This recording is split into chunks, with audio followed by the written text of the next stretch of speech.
నమస్తే, welcome to our channel. నటుడు శివాజీ మహిళలపై చేసినటువంటి కామెంట్స్ ప్రస్తుతం వైరల్ గా అవ్వడం, తర్వాత మళ్ళీ ఆయన క్షమాపణలు చెప్పడం, మరి అనసూయ వీళ్ళందరూ కూడా రియాక్ట్ అవ్వడం, ఇవన్నీ కూడా చూసాం.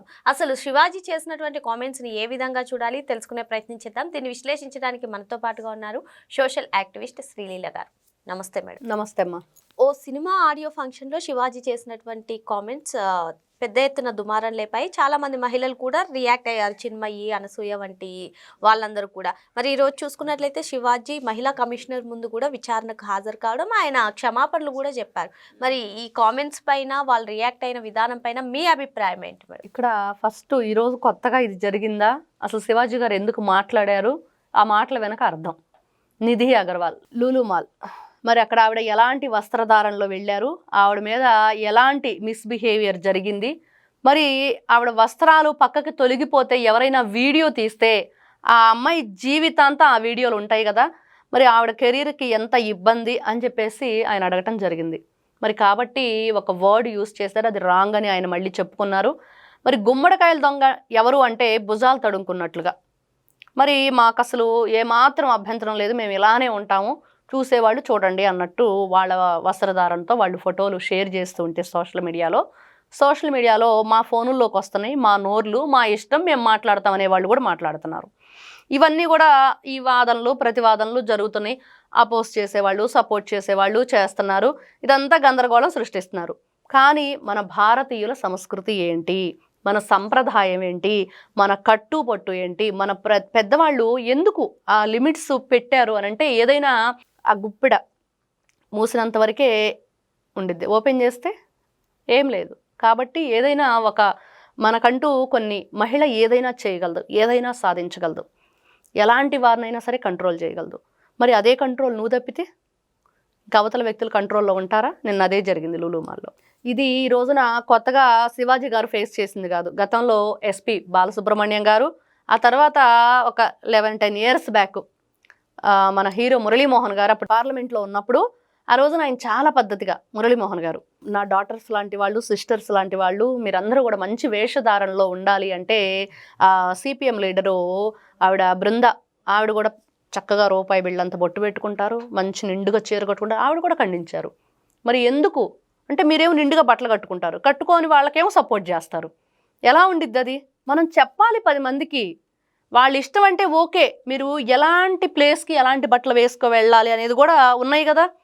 మరి దాన్ని బట్టి మీరు వెళ్ళండి. పబ్లిక్లోకి వచ్చేటప్పుడు మనం యువతకి ఏం మెసేజ్ ఇస్తున్నాం? వెస్ట్రన్ కల్చర్ ఫ్రీడమ్ మా ఇష్టం అని చెప్పి అంటున్నారు కదా. అక్కడ వెస్ట్రన్ వాళ్ళేమో చక్కగా చీర ఎలా కట్టుకోవాలో నేర్పించండి, పూలు పెట్టుకోవటం, బొట్టు పెట్టుకోవటం, శ్రీకృష్ణనామం, శ్రీరామనామం, గోవిందనామం స్మరించడానికి వాళ్ళు ఇష్టం చూపిస్తున్నారు.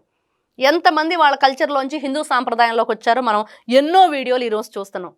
మరి ఇదెక్కడ పోయే కాలం మనకి? వాళ్ళ కల్చర్ మనం తీసుకోవటం, మన సాంప్రదాయాలను వదిలేసి కన్నతల్లిని వదిలేస్తున్నాం, ఎక్కడో ఉన్న స్టెప్ మదర్ లాగా తెచ్చుకుంటున్నాం. అంటే వ్యక్తిత్వాన్ని బట్టలు డిసైడ్ చేస్తాయంటే ఎంతవరకు కరెక్ట్? ఖచ్చితంగా. అంటే నువ్వు మాట్లాడేది భాష, నీ కట్టు బొట్టే కదా నువ్వేంటో చెప్పేది. అలా అని చెప్పేసి ఏ డ్రెస్ వేసుకున్నా ఎలా ఉన్నా సరే మేము మంచోళ్ళం అంటే ఎలా కుదురుద్ది? అవతల వ్యక్తుల యొక్క అభిప్రాయం మార్చేస్తుంది. ఎందుకంటే మీ మీద వాళ్ళు ఆ మిస్బిహేవియర్ చేసినప్పుడు చూసే విధానం తప్పనుకోవచ్చు కదా. అవును, నువ్వు వేసుకుంటేనే కదా వాళ్ళు చూశారు, ఆ అభిప్రాయం నువ్వే కదా కలిగించావు ఇక్కడ, అంతే కదా. ఈ రోజున శక్తి ఏదైనా, స్త్రీ శక్తి ఏదైనా చేయగలదు, మేము సాధిస్తాం మగవాళ్ళతో సమానంగా అంటే వెళ్తాడు. మనం వెళ్ళలేం కదా. ఎందుకంటే ఇక్కడ ఒకటమ్మా, వాళ్ళు ఏదైనా చేస్తామనంటే మరి వాళ్ళ మీద ఎవరో కామెంట్ చేయట్లా, వాడికి మెంటల్ వచ్చిందో, బుర్ర పని చేయట్లేదో, వాడు సరిగ్గా బుర్ర సరిగ్గా లేదు, వాడు వస్తున్నాడు అంటున్నారు. కానీ మహిళ ఇప్పుడు మీరు అంటున్నట్లుగా వాళ్ళు తప్పుగా ఆలోచించడానికి కారణం ఎవరయ్యారు? తప్పుగా ఆలోచిస్తున్నాడని అబ్బాయిని అంటున్నారు, బాగుంది, కానీ ఆలోచించడానికి అవకాశం ఎవరిచ్చారు? నువ్వు ఈ విధంగా డ్రెస్సింగ్ వేసుకోపోతే ఆ అబ్బాయి ఆలోచించడు కదా. కాబట్టి 10 మందిలోకి వెళ్ళేటప్పుడు మనం ఏ విధంగా ఉండాలి, 10 మంది గౌరవించే విధంగా ఎలా ఉండాలి, ఎలా మాట్లాడాలి, సొసైటీలో మరి నలుగురిలో ఉన్నప్పుడు ఈ రోజున ఆవిడున్నారు, సుమా గారు ఉన్నారు, ఝాన్సీ గారు ఉన్నారు, ఇంకా చాలా మంది యాంకర్లు ఉన్నారు. మరి ఎవరి మీద ఎప్పుడు ఎలాంటి ఆరోపణలు రాలేదు కదా. అనసూయ గారు వీళ్ళనే మెయిన్ ఎందుకు తీసుకొస్తున్నారు? కాబట్టి ఇలాంటివన్నీ కూడా ఇప్పుడు ఎవరు వాళ్ళ అభిప్రాయాలు, వాళ్ళ ఆలోచనలు, వాళ్ళ కట్టు, వాళ్ళ బొట్టు ఓకే, బాగుంది, కాదని అంటలేదు. కాకపోతే ఇలాంటి వచ్చినప్పుడు కాంట్రవర్సీ మరి ఏ విధంగా వాళ్ళ యొక్క వ్యక్తిత్వాన్ని వాళ్ళు వ్యక్తపరుచుకునే విధానం కానివ్వండి, మాకంటూ ఆర్టికల్ 21 ప్రకారం ఖచ్చితంగా మహిళకి ఎలాంటి డ్రెస్ అయినా వేసుకునే హక్కు ఉంది. వాళ్ళ హక్కుల్ని ఎవ్వరూ కూడా కాదనకూడదు. సుప్రీంకోర్టు కూడా ఆర్డర్ ఇచ్చింది. ఒక పెళ్ళైన అతను ఒక పెళ్ళైన ఆవిడ కలిసి ఉండొచ్చు అని చెప్పేసి విచ్చలవిడిగా మీడియా ముందుకు వచ్చేసి మేము ఏదో సహజీవనం చేసేస్తున్నాము ఉంటున్నాము అని అంటే కాదు కదా. మన భారతీయ సాంప్రదాయం ఏంటి, సంస్కృతి ఏంటి, మనం ఏ విధంగా ఉండాలి, ఏ విధమైన మెసేజ్ ఇవ్వాలి సొసైటీకి. కాబట్టి ఇవన్నీ కూడా కొన్ని మాటలు కొన్ని విధాలుగా ఇబ్బందికరంగా అనిపించినప్పటికీ మనం ఏ విధంగా ప్రవర్తిస్తున్నాం అనే దాని మీద, ఇప్పుడు ఆవిడ వేసుకునే బట్టలు ఎలా ఉన్నాయంటే ఆవిడ బట్టలను బట్టి ఆవిడని ఏ విధంగా మనం నువ్వు ఇదే అని చెప్పేసి చెప్పగలరు అని నువ్వు అన్నావు ఇంతకుముందు. కానీ దానికి ఏ విధంగా చెప్పగలమంటే ఆవిడ చూడంగానే ఆ ఆలోచన మనకేమొస్తుంది, అదే కదా ఫస్ట్ ఆలోచన ఏమొస్తుంది మనిషిని. ఇప్పుడు ఆవిడ బికినీ వేసుకొని రోడ్డు మీదకి వచ్చింది, చూడంగానే ఏమనిపించిద్ది, రకరకాలుగా మాట్లాడతారు. ఇట్లాంటివన్నీ కూడా ఇలాంటి అవకాశాన్ని వాళ్ళు ఆ మాట అనే అవకాశాన్ని, వాళ్ళు అలా ఆలోచించే అవకాశాన్ని మహిళ అక్కడ ఇస్తుంది కదా అనేది ఇక్కడ వాదన. మీరు ఇప్పుడు మహిళలకి ఏ విధంగా కట్టుబొట్టు ఇంపార్టెంట్ అని చెప్తున్నారో అదే విధంగా మీ ఆలోచనలు మార్చుకోండి అని చెప్పి వాళ్ళకు కూడా చెప్పొచ్చు కదా. ఎవరికి? అబ్బాయిలకి ఖచ్చితంగా ఆటోమేటిక్గా మారిపోతాయి. మీరు ఏ విధంగానైనా సరే ఆ మంచి బట్టలు కట్టుకొని వస్తారో ఆటోమేటిక్గా వాళ్ళ ఆలోచన మారిపోయిద్ది, ఖచ్చితంగా మారిపోయిద్ది. ఒకప్పుడు లేనివన్నీ కూడా ఇప్పుడు ఎందుకు జరుగుతున్నాయి? ఒకప్పుడు మహిళలు, ఇప్పుడు ఈ మధ్యకాలంలో వింటూ ఉంటే భర్తను చంపేసింది, గ్రైండర్లో వేసి రుబ్బేసింది, ఆ డ్రైనేజీలో పడేసింది అంట ఒక ఆవిడ. ఇంకో ఆవిడేమో ప్రియుడితో కలిసి అతని గొంతు కోసేసి ఏదో డబ్బాలో వేసి కుక్కర్లో మూత పెట్టింది, లేకపోతే ఉడికించింది. ఇటు అబ్బాయిల్లో అమ్మాయిలు ఇద్దరిలో జరుగుతుంది. ఎందుకు జరుగుతుంది? ముఖ్యంగా ఇక్కడ మనం మహిళల గురించి మాట్లాడుకుంటున్నాం కాబట్టి ఎందుకు భర్తల్ని చంపేస్తున్నారు? ఈవిడ జీవితము దొరికిపోతుంది చేసి, ఈవిడ జీవితము, ఈవిడ ప్రియుడి జీవితము, భర్త జీవితం, వీళ్ళ మీద ఆధారపడి ఉన్న పిల్లలు, మరి అంతే కదా, వీళ్ళ మీదే కదా ఆ బిడ్డలు, వాళ్ళ జీవితం సర్వనాశనం చేసేశారు. ఇక్కడ కుటుంబ వ్యవస్థ, అసలు భారతీయ కుటుంబ వ్యవస్థ ఏంటి? అత్తగారు, మామగారు, బావగారు, తోడుకోడళ్ళు, మరుదులు, పిల్లలు, మనవళ్ళు, మనవరాళ్ళు, మామలు, బామలు, ఇదంతా ఉన్నప్పుడు పెద్దవాళ్ళ పట్ల గౌరవం, వాళ్ళు చెప్పే మనం వినాలి.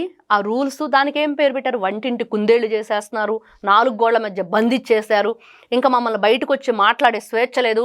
కాబట్టి మనం జాయింట్ ఫ్యామిలీలో ఉండొద్దు, వెళ్ళిపోదాం, సపరేట్గా ఇద్దరమే ఉండాలి, మనకు పిల్లలు కూడా వద్దు, ఈ కుక్క పిల్లనో పిల్లి పిల్లనో పెంచుకుందాం, చక్కగా ఇద్దరం జాబ్ చేసుకుందాం, శనివారం ఆదివారం ఎంజాయ్ చేద్దాం. మరి ఇంకా మీ మధ్య అనుబంధం ఏది?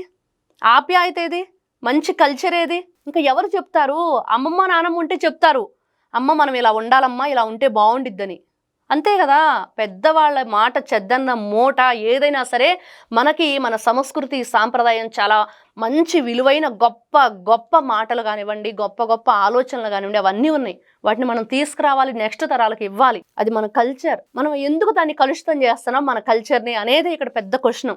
ఎలాంటి బట్టలు వేసుకుంటున్నావు, ఎలా ఆలోచిస్తున్నావు, ఎలాంటి వాళ్ళతో ఫ్రెండ్షిప్ చేయాలి, అబ్బాయిలు ఎలా ఆలోచిస్తున్నారు అనే దానికంటే మన సంస్కృతి ఏంటి, మన కుటుంబ వ్యవస్థ ఏంటి, మన కట్టుబాట్లు ఏంటి, మన వాళ్ళు మనకేమి ఇచ్చారు, మనం నెక్స్ట్ జనరేషన్కి ఏమి ఇస్తున్నాం, వాళ్ళలో ఇలాంటి ఆలోచన లేకుండా ఉండాలంటే మనం ఎలా ప్రవర్తించాలి, మన ఈ సంఘంలో మన బాధ్యత ఏంటి, ఇవన్నీ వస్తాయి. కాబట్టి వీటన్నింటినీ దృష్టిలో పెట్టుకొని మన ఆహారం కానివ్వండి, ఏదైనా సరే మనం ముందుకు తీసుకెళ్ళిన ఈ వ్యవస్థలో మనం ఒక భాగం.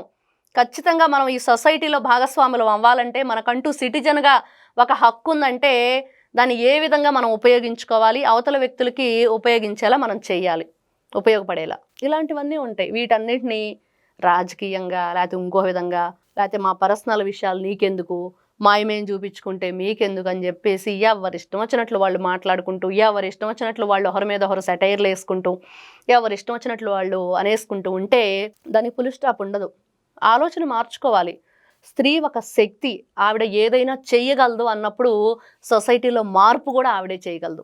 ఆ మార్చే శక్తి కూడా ఆవిడకే ఉంది, ఆలోచన శక్తి కూడా ఆవిడకే ఉంది, అవతల వ్యక్తుల్ని కంట్రోల్ చేసే శక్తి. ఈ రోజున వాడు నీకు సైట్ వేస్తున్నాడు అంటే నువ్వు రియాక్ట్ అయితేనే కదా అతను రియాక్ట్ అవుతాడు, నువ్వు అవ్వకపోతే ఆ శక్తి నీలో ఉంది, కంట్రోల్ చేసే శక్తి. అందుకనే స్త్రీకి చెప్తున్నారు, ఇందాక మీరు అన్నారు అబ్బాయికి చెప్పకుండా అమ్మాయికి ఎందుకు చెప్తున్నారని. ఆలోచించే శక్తి, కంట్రోల్ చేసే శక్తి అన్నీ కూడా అమ్మాయిలోనే ఉన్నాయి.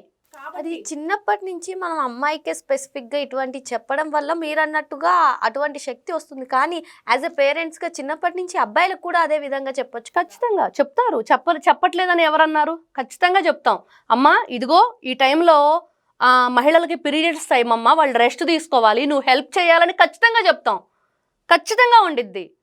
ఈ రోజున ఎంతమంది చెప్తున్నారో నాకు తెలియదు. నా ఫ్యామిలీ అయితే నేను ఖచ్చితంగా చెప్పుకుంటున్నాను. ఇదిగో అక్కకి ఈరోజు బాగాలేదు, ఈరోజు నాకు బాగాలేదు, కాబట్టి నువ్వు ఇదిగో హెల్ప్ చేయాలి, ఖచ్చితంగా నువ్వు వచ్చేసి ఇదిగో ఈ పనులు చేయాలి, ఇదిగో అమ్మాయిలంటే ఇలా ఉంటారు, మనం ఇలా ఉండాలి, వాళ్ళ పట్ల ఎంత గౌరవం ఖచ్చితంగా ఉండేది. అది చెప్పుకునే దాంట్లో మన పెంపకంలోనే వచ్చిద్ది. సొసైటీ నుంచి ఎంత వస్తుందంటే మన పెంపకంలో 90% వచ్చిద్ది ఖచ్చితంగా. ఈ రోజున అదే ఫ్యామిలీ వ్యవస్థ, నేను ఇప్పుడు అదే చెప్తుంది, ఏదైతే మన కుటుంబ వ్యవస్థ ఉందో, పెద్దవాళ్ళు చెప్పకపోవటం, పెద్దవాళ్ళకి గౌరవం ఇవ్వకపోవటం, ఏదైనా ఒక పని చెప్తే 1-2 సార్లు పిలుస్తారు, వదిలేస్తారు. వాడి చేత చేయించాలి ఆ పనిని. అమ్మాయి అయినా అబ్బాయి అయినా సమ ఉజ్జీగా వాళ్ళిద్దరిని కూడా మనం చూసినప్పుడే వాళ్ళకు కూడా ఇలాంటి వేరే ఆలోచన కానీ, వేరే భావన కానీ, వేరే యొక్క మహిళల పట్ల అగౌరవపరిచే విధానం కానీ ఉండదు. కాబట్టి ఫస్ట్ మనం మన కుటుంబ వ్యవస్థని కాపాడుకుందాం. మన కుటుంబ వ్యవస్థను కాపాడుకుంటే ఏదైతే ఈ వసుధైక కుటుంబంలో అన్నీ కూడా బాగుంటాయి. అదంతా మహిళ చేతిలోనే ఉన్నదనేది మాత్రం వాస్తవం. ఎందుకంటే మహిళలు ఆలోచన విధానంలో చాలా గొప్పగా ఆలోచిస్తారు. వాళ్ళకి ఆ శక్తి ఉంది. పురుషుడి కంటే కూడా మహిళ ఈ రోజున దేంట్లో తక్కువ కాదని చెప్పుకుంటున్నారు కదా. కాబట్టి దేంట్లో తక్కువ కాదు అని చెప్పుకునేటప్పుడు మనం ఎందుకు ఒకరి చేత అనిపించుకునే విధంగా మనం ప్రవర్తించాలి, డ్రెస్ వేసుకోవాలి, మన ఆలోచనలు ఉండాలి. ఎందుకు ఇలాగ ఈ భర్తలను చంపేయటం, ప్రియుడు మోజులు, ఇలాంటివన్నీ కూడా రోజు వింటూ ఉంటే పేపర్లో చాలా బాధేస్తుంది. మగపిల్లలు పెళ్ళిళ్ళు చేసుకోవడానికి భయపడుతున్నారంట, ఎలాంటి అమ్మాయి వచ్చిద్దో అని. ఇలాంటివన్నీ రకరకాల క్వశ్చన్స్ రైజ్ అవుతున్నాయి. చాలా గందరగోళంగా ఉంది. ఇవన్నీ కూడా మార్పులు రావాలి, వీళ్ళందరూ మార్చుకోవాలి అంటే ఆ శక్తి మహిళలోనే ఉంది. కాబట్టి మహిళ మార్పు వస్తే ఆటోమేటిక్గా పురుషులను కూడా మార్చగలదు. Thank you. నమస్తే అమ్మా.